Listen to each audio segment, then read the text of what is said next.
сафари президенти тоҷикистон эмомалӣ раҳмон ва раҳбарони чаҳор кишвари дигари осиёи марказӣ ба берлин ва мулоқоти онҳо бо президенти олмон Фрэнк Вальтер Штайнмайер бори аввал сурат мегирад.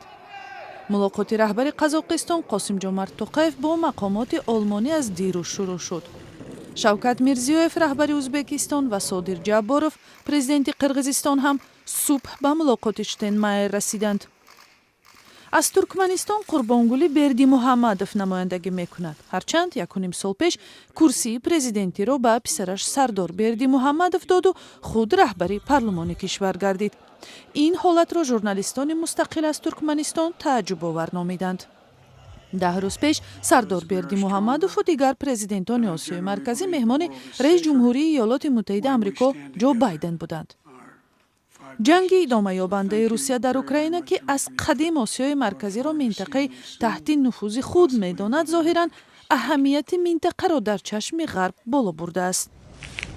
матбуот дар ин ҷо дар олмон менависад ки мақомоти ин кишвари муҳими урупоӣ мехоҳад кишварҳои Осиёи Марказиро водор кунад ки ба Русия дар фирор аз таҳримҳои ғарбӣ кӯмак накунанд. барҳиваз ҳамкориҳои наздиктарро хусусан дар тақвияти роҳҳои алтернативии интиқоли молу коло пешниҳод мекунанд. сафари президентон мавриди таваҷҷӯҳи шаҳрвандони кишварҳои Осиёи Марказии муқими Аврупо шуд. тарафдорони ҳукумати Тоҷикистон дар роҳ ба қасри Белевюи президент Фрэнк Вальтер Штайнмайер саф кашиданд. мунаққидону мухолифон аз ҷумла аъзои Паймони Миллии гурӯҳи 24 ва фаъолони Бадахшонӣ дар назди қасри садри аъзам Олаф Шолц аз нақзи ҳуқуқи инсон дар Тоҷикистон гуфтанд. мо кишварҳои диктатуриро намехоҳем. кишварҳои аврупоӣ раис ҷумҳурошон, садри аъзамошон бо диктатурҳои Осиёи миёна ҳамкорӣ накунанд. диктатур фарқ надорад, аз Ӯзбекистон аст, Тоҷикистон аст, Туркманистон аст, диктатур аст.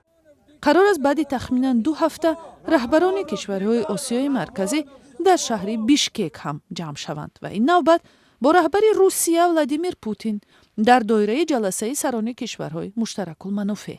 мулоқоте хоҳад буд ки аз назари бисёр таҳлилгарон як санҷиши дигари сиёсӣ барои ҳампаймонҳои деринаи Москав ва дар асл мухолифони хомӯши бисёр иқдомҳои Путин аз ҷумла ҷанги беасосаш дар Украина аст.